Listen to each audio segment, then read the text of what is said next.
um, for the detention guidelines work.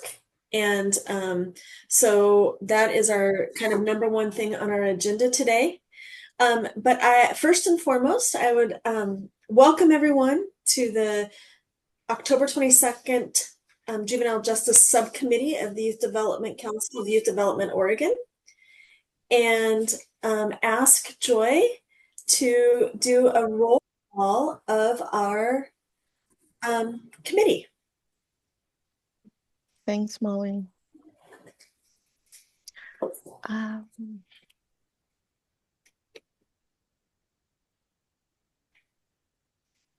Okay, so I am going to go through the list of the committee. And hi, everyone. I'm Joy Snyder, the admin specialist for prevention and justice. I am just going to start on the roll call. And please, if you hear your name, just say present, or you can just raise your hands up. So first on the list, I have Zan Ojero.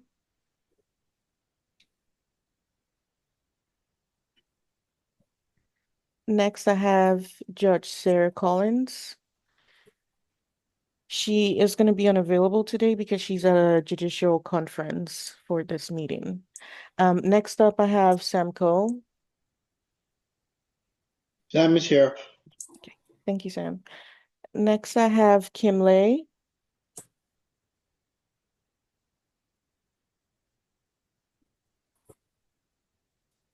Andy Leonard.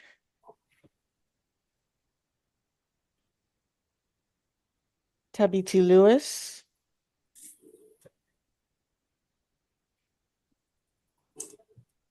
Caitlin Edgar. Hi, Joy, I'm here. Thanks, Caitlin. Christina McMahon. Good morning.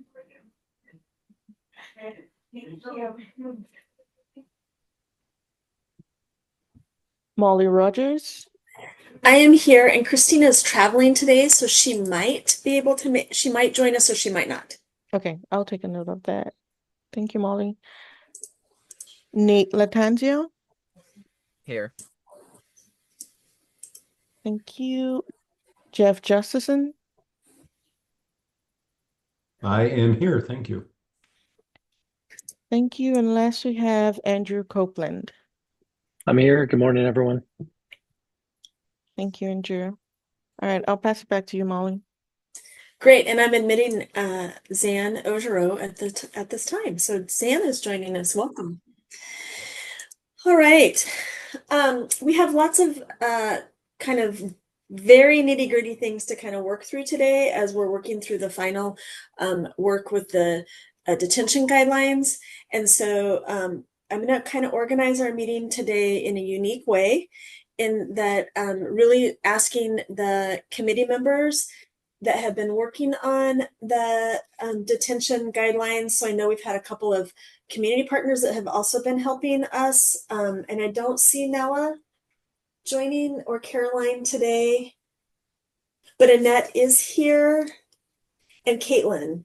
And so ask committee members and kind of our community partners that have been working on it to engage in the conversation. And then I just really want to acknowledge the detention managers, and we have a couple of them here today who were able to provide input, some of which we were able to incorporate into the guidelines.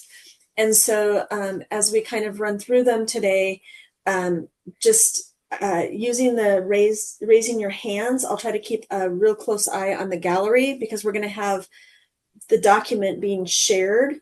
And so I think that will be the easiest way for us to kind of participate, is being able to use the hand raise. Normally, I just like to have it open, but we are going to be kind of using, anyway, I think that will be the easiest way at this moment in time. Is there any suggestions or changes to that?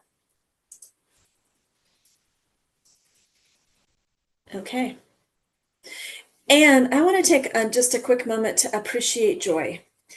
This is a 120-page document that is relatively tedious to keep in track and with tracking the changes. And so she has done an amazing job of just trying to keep us like organized in this. So I super appreciate Joy and offer her really kind wishes as she follows us today.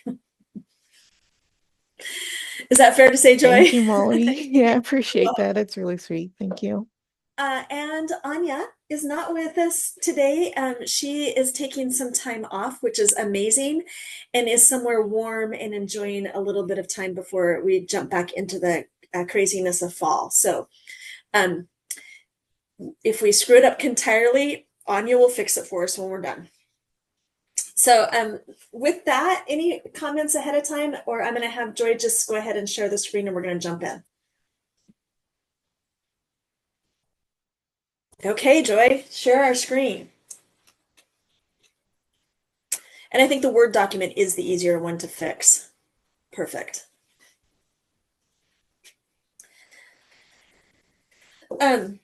So as we go through this, there's an acknowledgement page. I think it's the page 6 is where we'll start. And page 6, oh, back up to the, scroll, yeah, one more back.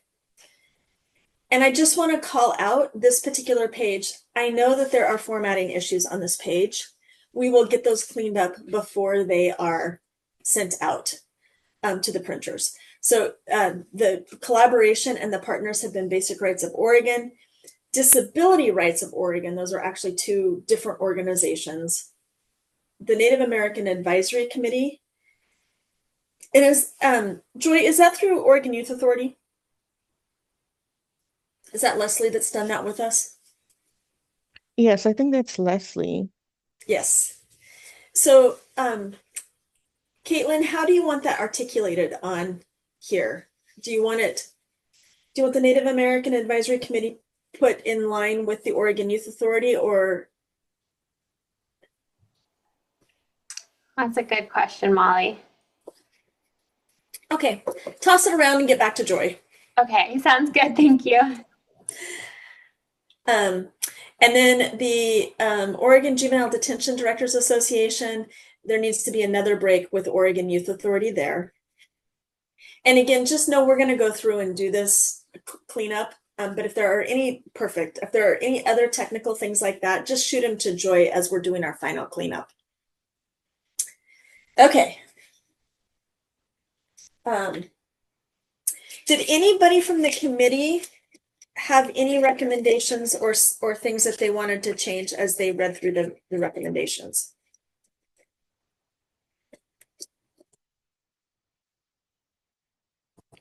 Okay. So I am going to go, and we did get some great feedback from the detention managers, and so I'm just going to highlight those on the changes that we made for those. And so the first one is on section 1.9. I think it's on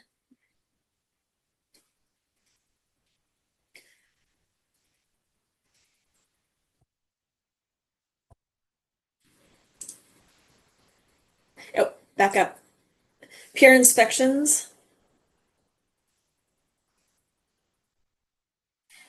Yes, and so we had in their best practices peer inspections, and the detention guideline, the detention managers just recommended us take out the word best practices, and which makes total sense. It became it's peer inspections.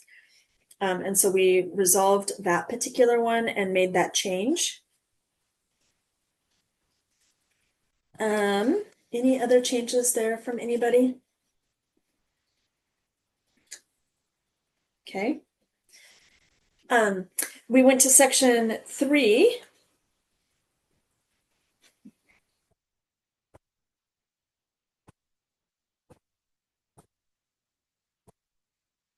Under 3 point, let me look. So in this particular one, we had a conversation last time around who is in a room when medical things are done, when physical things are done. And so we had put in there that during qualified only qualified medical professionals conduct physical body cavity searches. And so there was a question on that one, is it would be done at a hospital, and that is absolutely completely okay. We were just asking that there be policies and procedures for facilities that if physical body cavity searches were to be done. And so we felt like it was that we had, and we have also another place in the document talked about medical chaperones.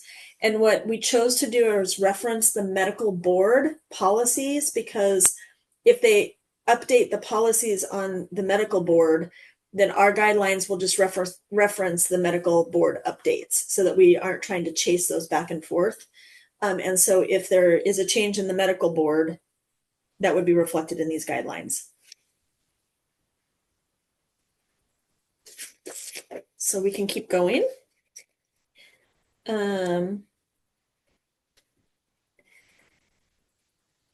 Keep going down, Joy. And then let me make sure I have all of that. We also talked about, we also did some updates on room lock in the section 3. We don't have to go back there. We just articulated that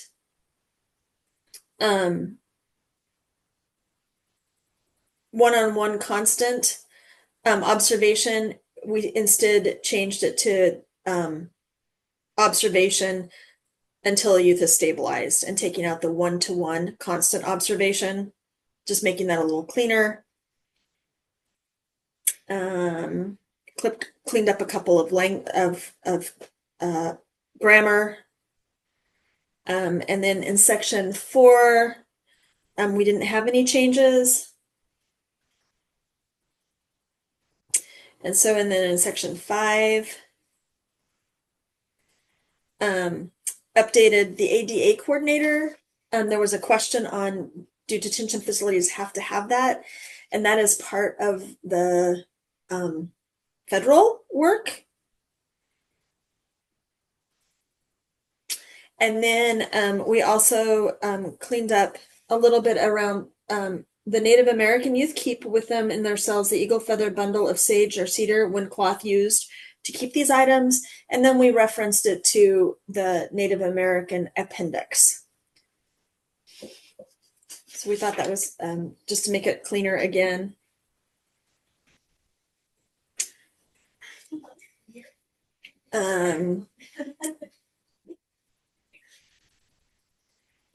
Okay. Stop me, raise hands if you have anything. Section 6.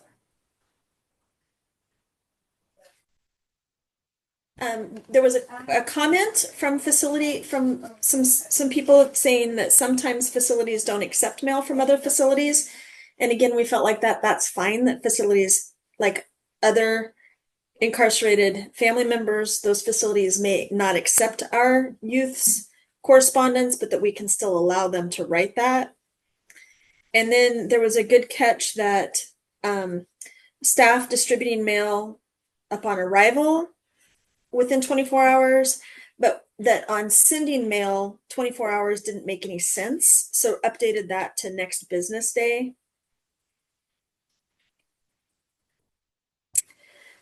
Then we also had some comments about visitation, and if a facility allows for youth under the age of 18, that they still need to be accompanied by an adult.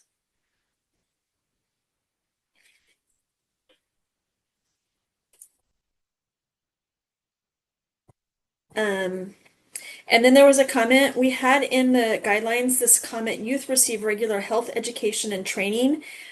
And we didn't really understand what that meant. So we actually did go ahead and remove that because we felt it was covered under a lot of, like, the intent or the hope for that particular guideline was captured in other best practices. And that was, we didn't really understand. We couldn't answer what that was.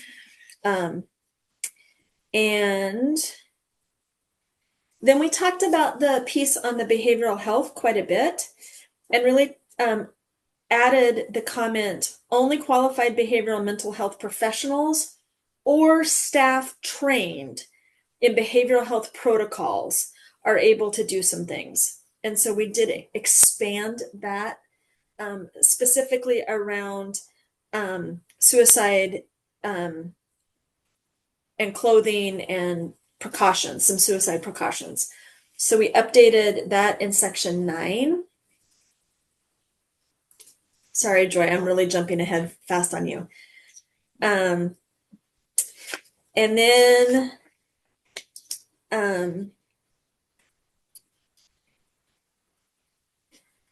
let's see.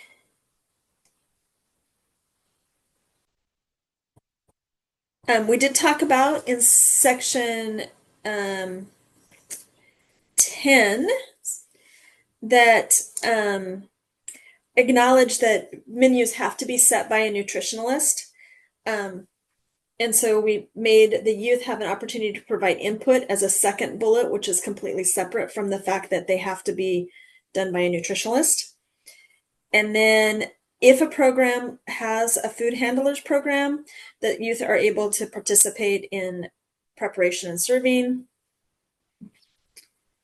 And then the last one that we made a change around is absent is in section 11. I'm sorry, I'm just getting through all of the ones that we did the changes on from the previous one. That we did remove the examples. Absent document safety concerns, youth may possess the following items in their room. We took out the other approved items, and we took out the examples of stuffed animals and crossword puzzles, but that each facility may have its own packets. So those were the updates that we did with the most recent comments that came in. And then the youth had some comments.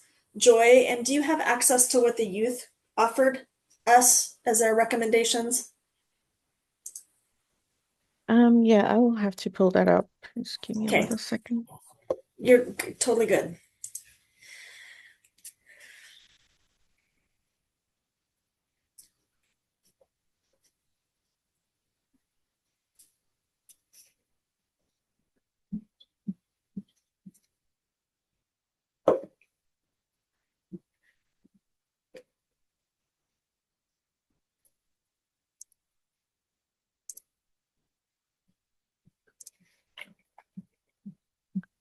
Molly, so we had a few comments from Caroline Mayer.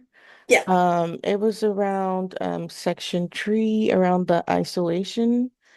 It said JJAB members had only expired room locks. They think it's important to add language about you having access to restroom facilities while in isolation. And they made another comment around healthcare. They said some were concerned that you may not be getting full assessment as listed in best practice number 4. At least one youth was in for 3 weeks or more and another 2 to 3 months, and they didn't have a full assessment.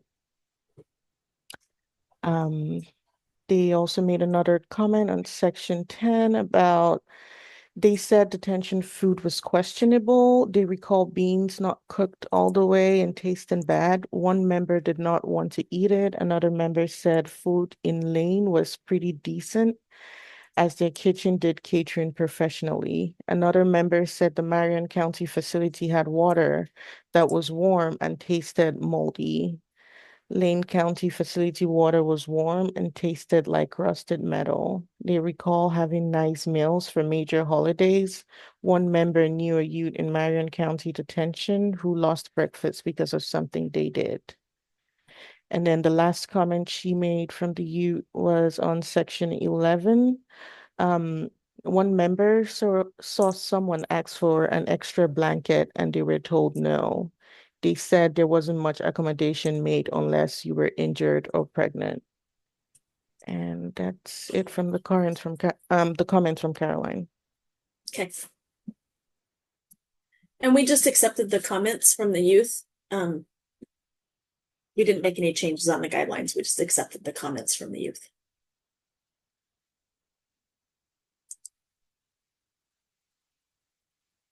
Okay. And Adam and Sam, thank you for reviewing. I know Adam's not on here, but Sam, thank you for reviewing. And we did also make the concerted effort to maintain some of the Medicaid language in there, even though we know the 1115 waiver is not moving forward at this time. In the hopes that maybe something does come about, we didn't want to have to do a complete rewrite for the purposes of just the 1115 waiver. So it was caveated in there that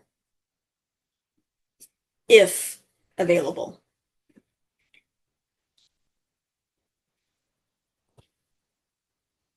Okay. Any committee members? Now I'm going to expand to staff or anybody else on the call that would just like to, if there's any comments.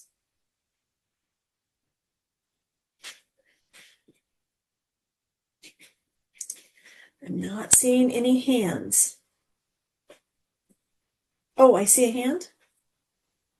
I just put it Nate. up now, if I Yes, may. thanks. Yeah, thanks, Nate. Nate Latanzio speaking, council member. First of all, I just wanted to give a big shout out to you, Molly, for walking us through that piece and just like that felt very fluid. And for me as a new member, it just felt like I was able to keep track really well with what I was going through. So shout out to you and Joy for navigating that. And then the only question that I had was on like the youth input piece. I was curious, based off like what was shared, it sounded it was like less of like needing to change the best practices. It was more of like, okay, they're gonna be follow up in terms of like our folks like fully adhering to the best practices. That's what was my like interpretation. I'm just curious, Yeah. is that what happened? And if so, I didn't know if there was any like plan to like reach out to the youth that shared that perspective. I'm like, it didn't change necessarily the best practices here, but like provide other means of like showing like their voices was heard. Because if that is the case, I could see like, yeah, we probably don't need to change the handbook, but I was just curious for those voices to ensure they feel heard and within that. So Nate, thank you. I really appreciate that. So we shared it today. How do you think? It feels like we should share that at least with the facilities that were named, just as a courtesy to those facilities. But what else do you think might make the youth's voice valued and heard? I mean, in my brain, I mean, I feel like just once and like I imagine this was already done, but like thanking them for their time and effort and going into this, knowing that like, hey, we took a peek at this. It didn't necessarily like essentially just articulating like, hey, these pieces weren't changed. And in terms of like, I'm not sure if this is a group of young people that are currently involved in the system, but it could be supportive, like, hey, if you are experiencing barriers where places aren't running into this, essentially giving the options for that. Like you can reach out to KO Burger, you can reach out to this, that, or the other, and just having those mechanisms available. I'm not saying that like for sure needs to happen. I was just thinking, I was like, hey, if we got their input, it might be a nice way to saying like, hey, even though we didn't make the changes, we hear you, we recognize those experiences, and like some sort of messaging in that way I could see being helpful. Yeah. So Nate, actually what we did do, so I really appreciate that, is make sure that the guidelines covered what their concern was. Does that make sense? For sure. I do like that. And that I think could be really helpful too. Just like naming that, like, hey, it didn't, the guide, excuse me, I can't talk. The guidelines didn't change necessarily. And the guidelines that we're submitting do address these pieces. Yes, that's it. That's the message is these are the things that are in and covered by that. So yeah, thank you. That really makes sense.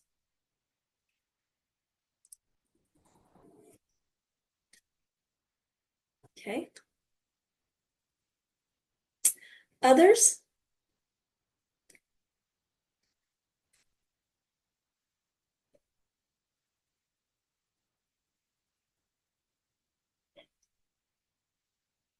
A quiet group today. This is great. And I'm going to ask for the next steps because this really has been a true effort of love. And we're hoping to have it approved by the Youth Development Council. And Brian Detman is on. And so, Brian, I'm going to ask the next YDC, the next council meeting is December, correct? Yep. Okay. December 11th or 12th. I think Melissa's on, or Joy too. Yeah. Okay. Yeah. Oh.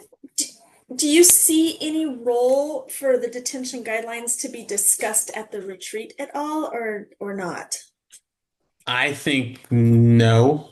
Okay. Not that we can't bring it up as like a progress, and like the effort, not the effort, the work over the last year and a half, give or take, has been valuable, and the engagement among the folks on screen and off screen, and just the real collaboration, I think, is a critical success that was imagined a couple years ago, more or less. So I think we want to note it as a real success, and then bring it to the council meeting as a vote, and a thing we can check off the list, because it's just been so successful. So that's my 2 cents. Awesome. Okay. Sam?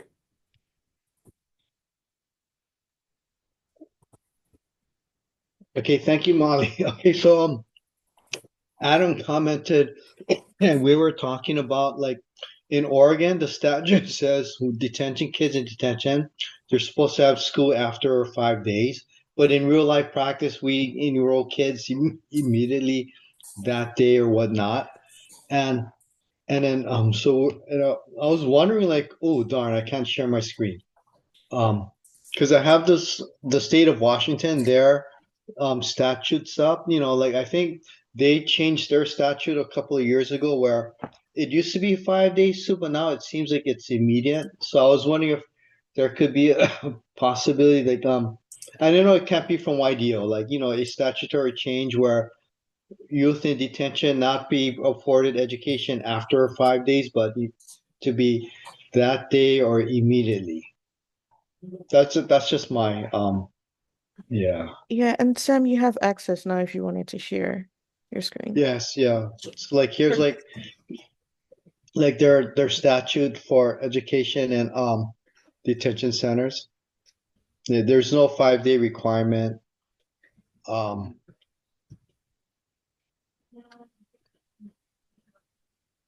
Okay. And then here's another section.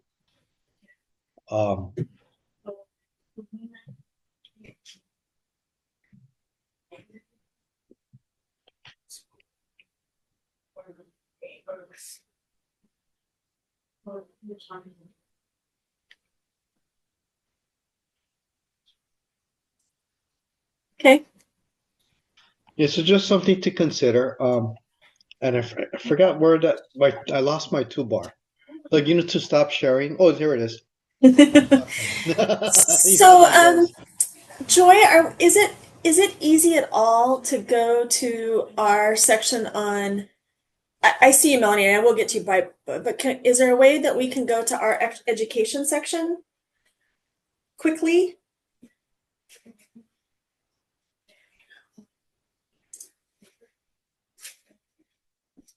Look at her. Yeah, can you see my screen, Molly? We can, yes. Okay. Can you remind me what section that is on? Joy, if you do a search for 169.740. Okay. It's in section 6. Section 6. Yeah. All right, thank you.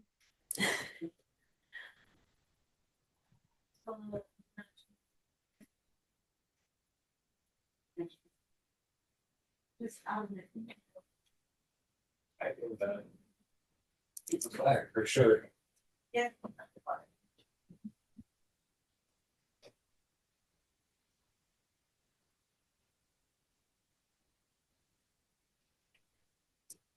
It's right there. It's letter G. Yeah, keep going down. And what do we have as best practices here? Okay.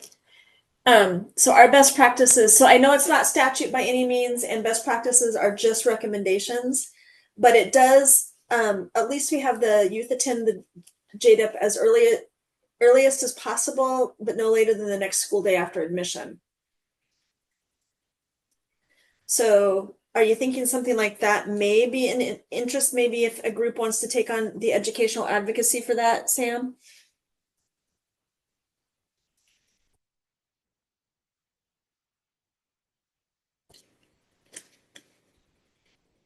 Yes, I just posted the statute, like, that says like number two, letter G, 5 days or longer. Like, if anybody wants to change, like, put in a LC, to change, like immediately or the next day instead of 5 days. But then, in all reality, in practice, all juvenile detention facilities try to get the kids into school that day or the next day. Cool. But it's just that statute says 5 days or more, but our practice is there. I just wanted to bring that up. Yeah. Perfect. Okay. Thanks, Sam. I always love your perspective and your challenges to say, hey, we can do better. Melanie. And Melanie, you want to introduce yourself real quick? Sure. I'm Melanie Prentice. I'm the detention manager here at Marion County Juvenile. I'm sure you guys got all my lovely feedback that I provided. I did want to check two things, Molly. I want to just address to Sam, and I apologize. Let me lower my hand. I've never done that before. I will just address to Sam's question or perspective.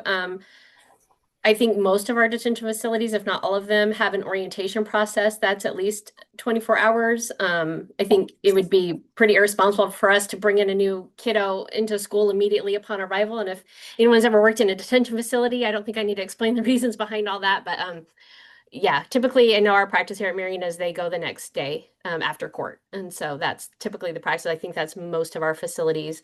And then I just wanted to ask Molly and the group, and it may have been in the finalized version here and I just didn't see it or it wasn't, we didn't go over it. Or perhaps you didn't add it. I know that we had requested as a detention manager group, and I've been asked to kind of speak up for this group, as a lot of our supervisors aren't able to attend today.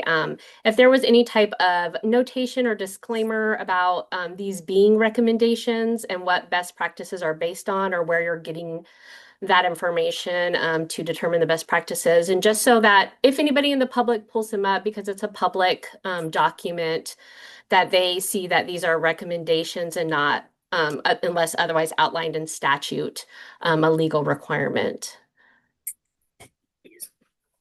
So Melanie, that will be in the forward part. And, Okay. And it is there now in the forward part that their recommendations. I know that Tori Lynn and I have had long conversations. I will acknowledge that even if we say that they are recommendations, that that there are that they could be used in litigation. I mean, I can't say they won't or will. And we also understand the concept of unfunded mandates from the local perspective. That's definitely a piece that's there. But these are really more of a striving for, and they're best practices from either ACA, JDAI. There's a variety of different places that things were pulled from, including Basic Rights Oregon, Disability Rights Oregon, Families in Pieces. But there is an acknowledgement that not all facilities are created equal, especially in some of the physical structures of facilities. And I think we appreciate that. Thank you. And I would also love to invite anyone as a member of this group, always welcome to come and tour our detention facility, and I'm sure any of the other ones at any time, just so you have that hands-on kind of perspective of what we do here at our facilities. Yeah. Thank you, Melanie. And truly, so several of us have been to quite a few of the facilities because of the 30-day extended detention. And that has been just a treat to go see all of the facilities and the amazing work and the amazing staff that facilities have. And Melanie, I guess maybe I would like to hear from you. You heard some feedback, and because Marion County was mentioned in it, how do you think the detention managers would like to hear the feedback from the youth? What would be a good venue for us to do that?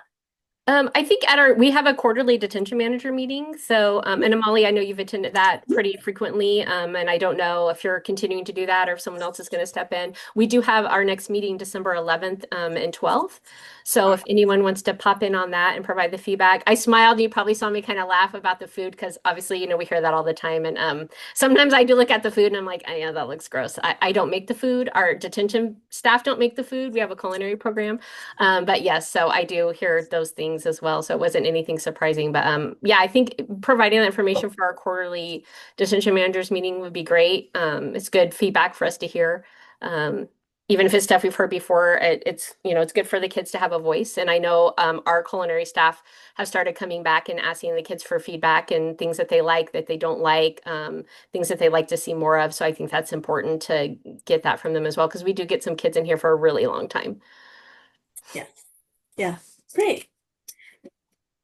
Nate, yes, on the Oak Creek. So the Oak Creek is a youth correctional facility, and Caitlin is on here.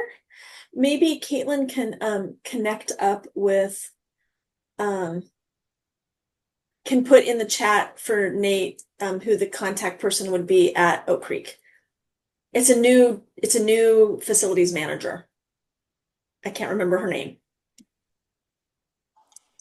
I can't remember right now either, unfortunately. But I'll get that over to you, Nate, no problem. It's a new superintendent, and I know I've met, I just can't remember first name. I'm not going to say. I think that's right, Molly. Kristen, Kristen, Christy, yeah. Yeah. So, but we'll make sure, Nate, that we get that to you. Thank you so much. Thanks, Lawrence. I know you're hopping into the next meeting, and so I really appreciate any final thoughts from you as you take off.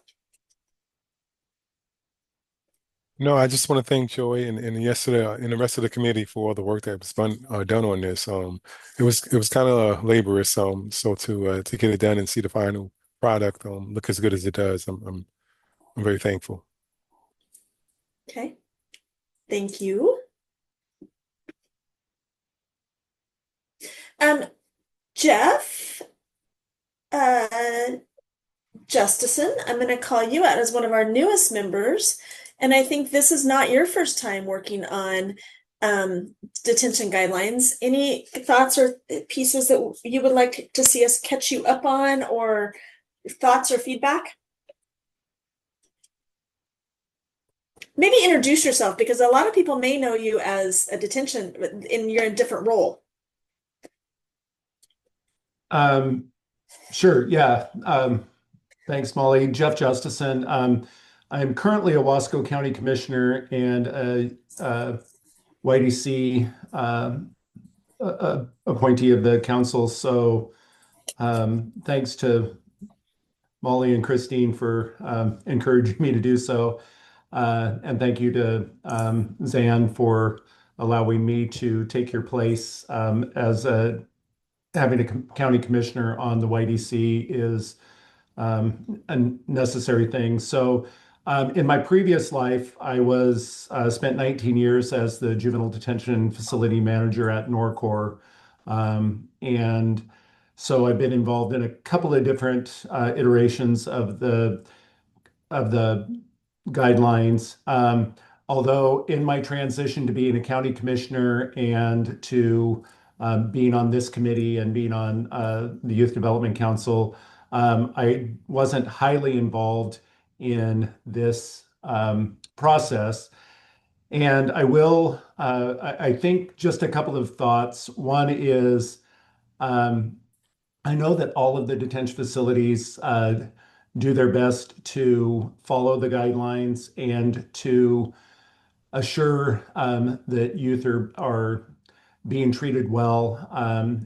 I know that there are some physical limitations to some of the facilities for some of those. I know that food's a big topic, and I will say I will agree with Melanie that often, if you looked at the complaints of youth over the years, probably more than 50% of the complaints are about food. And we do our best. There's budget restrictions sometimes that, often counties are awarding contracts to the lowest bidder. And so those kinds of things have to be taken into consideration. However, everybody makes, some of the places are doing an outstanding job. I know that youth would come to our facility from other places and talk about the how the food was good, and then another youth would come. Like we get somebody from Marion County and they'd rave about the food, and then we'd get another youth that had been in Marion County and they'd complain about the food. So it's kind of, and that's not picking on you, Melanie. Sorry, that's just could have been anybody. I should have picked on Dan because he's on here too from Douglas. But anyway, all that being said, the guidelines are really a great thing, and I think the inclusion of so many people in making these guidelines make them the best possible document for detention managers, juvenile department directors, and facilities to really capture as much as they can to cover as many of the scenarios as they can in the facilities. But I think over the years, the guidelines have really taken to kind of putting the youth first instead of the facility, and that's a good thing, right? So that's kind of rambling and some general thoughts about the guidelines and the process, but just so many people putting eyes on it, and so many people being involved, and the effort that people have make it a really good document. I will say that as a detention manager, sometimes I would work on the guidelines or make a comment on the guidelines that may or may not be implemented, and I understand that. I probably complained about them as much as anybody, that they were restrictive and that they were not possible to follow and that sort of thing. But in the end, it really truly is a good document and a really outstanding process to get where we are here. Okay, thank you. So next steps. So we're not done. After we get this to the YDC, after we do the final cleanup with the edits and making sure that we have the I's dotted and the T's crossed, there's a companion document that needs to go with this. And that is actually the tool that will occur for peer reviews. And that document is almost done. It just needs to be fleshed out a tiny bit with the changes that we made. And what it does is in many ways just reflects the guidelines, but it's a tool for the peer reviews to occur. And so that will be our next document that we'll be kind of finessing and finishing as a companion for the detention guidelines. That will then hopefully go as a package to YDC. And then starting in January of 2026, we will start working with the facilities to create both a pathway and a schedule for the peer reviews to occur. And so that is, I wish I felt like we were done with these, but we're just in the process. And so the next meeting of this group will be for the tool, and that will be our November meeting. And then in December, when we pass it as a package, then in January, we'll regroup and then start back in on how to create the methodology for the peer reviews to occur. And so that will be really in partnership with the detention managers, because the juvenile directors, truly it'll be the juvenile directors of the counties that have detention facilities in partnership with the detention managers to start the peer review process. And so the peer review, the guidelines that we updated in 2020, it was a great process, lots of inclusivity, great document, and we didn't really do anything with it. So that is the piece of this part that we will follow through with assisting the facilities in doing the peer reviews. So that will be coming soon. Actually, it will be coming really soon because we'll have it at our next meeting. And in conversation for our next meeting would technically be the day before Thanksgiving. And I don't know that we'll have very good attendance for the day before Thanksgiving. And so the recommendation, the recommendation from Anya and Joy and I would be to move this meeting to December 3rd and keep our meeting scheduled for December 3rd for any kind of outlying fringe issues that we need to talk about and the tool before the December 11th Youth Development Council meeting. So unless there's any opposition, we would like to move the November 26th meeting to December 3rd. And it will be Zoom again, so there's no travel involved. Is there any opposition from the committee members to do that? I get a thumbs up from Nate. Thank you. I could put this in chat, but it's easier. I would have our regular first Wednesday of the month board meeting that day for the county commissioners. However, we're typically done by this time, so I should be able to participate. Perfect.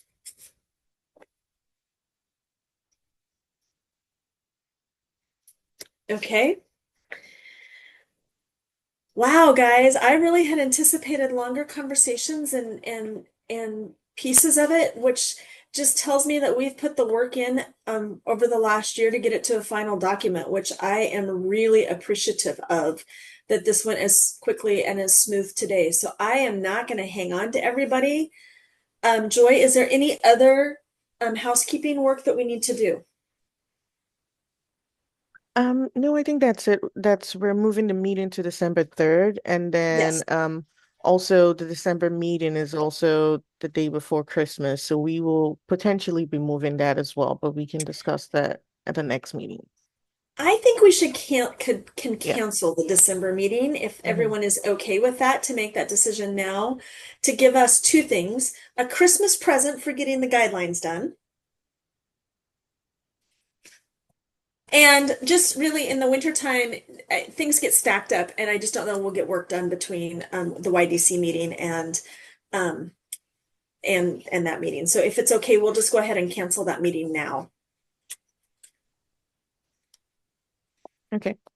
Thank you, Sounds Brian. good. That's a kind word. Yeah, I like the for the great work from the committee. I agree. Brian's words are well taken, and we've been busy.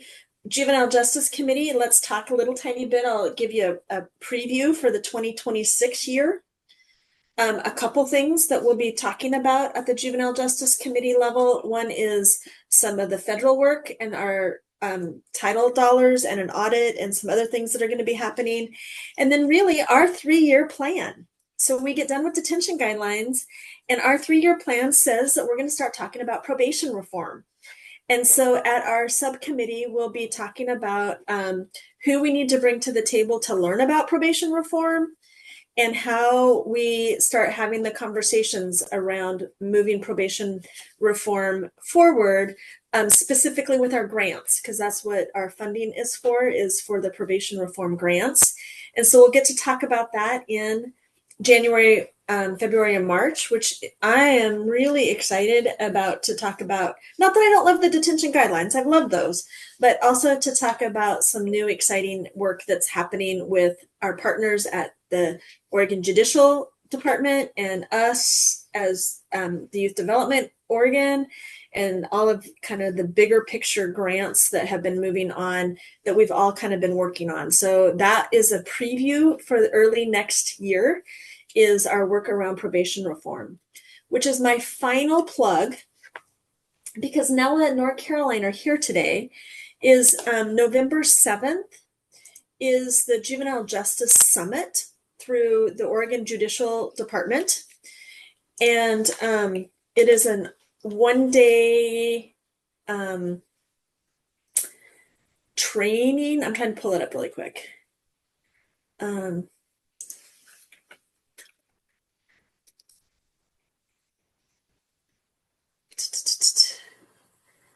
I'm looking, 2025 Juvenile Justice Summit. So I'm going to share my screen because I can. So on November 7th, from 8:30 until I think it's 3, is the second annual Juvenile Justice Summit, sponsored by Oregon Judicial Department, and really talking about the partnership with the judges and our juvenile justice system. And so Nella Hochberg has been one of our key partners on this committee. And just if you have the opportunity to register and participate, or if you, I think here in Wasco County, we're doing a watch party. So a whole bunch of people are going to come together and participate in the Juvenile Justice Summit together. But just really a plug for that as we're headed into our 2026 agenda. Does anybody else have anything for the good of the order? Announcements?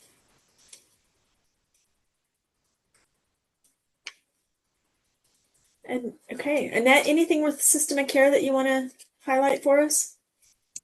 No, we had our we had our strategic plan review yesterday, which went very well, and the guidelines were brought up there. So the team is very excited about the new guidelines from detention. So thank you, everyone.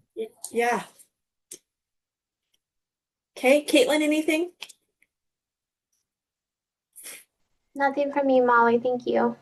Okay. All right. I'm gonna Nate. Nate Latanzia, council member. Just one thing that I figured I'd plug real quick while we have the opportunity.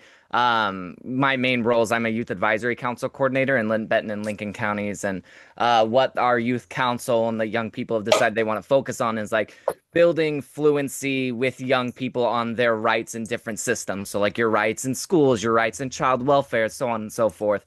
So I just figured I'll throw a link in the chat just in case folks have the ability to take a peek. We made one for juvenile justice, but we're just hoping to get subject matter expert insight on that. I don't want to take up space. I know we're about to leave the meeting in just a second, so I just figured I'd throw that in there in case folks have the opportunity to take a peek at that. I would love to just get insights, be like, if something on there is straight up like way off, we just really want to build it into the most like helpful resource it is. So if folks get an opportunity, that would be great. But otherwise, thank you everyone for a great meeting. Hey Nate, would it be okay if we were to bring this back to the one of our next meetings to kind of walk through it to really just have a thoughtfulness for it? For sure, if there's space for it, absolutely. Yeah, no, this is really, yeah. And it is also the Youth National Youth Justice Network. It's the JAM 2025. So it's Youth Justice Action Month. Here is the month of October nationally. So I don't know if we have any projects going on in Idaho, or in Idaho. Idaho is a big partner in this. In Oregon around Youth Justice Action Month or not, but that is what the month is. Okay, guys, I'm going to give you 37 minutes of your lunch hour back. Great job, everybody. Yeah. Take care. Thanks, Molly. We can end the recording.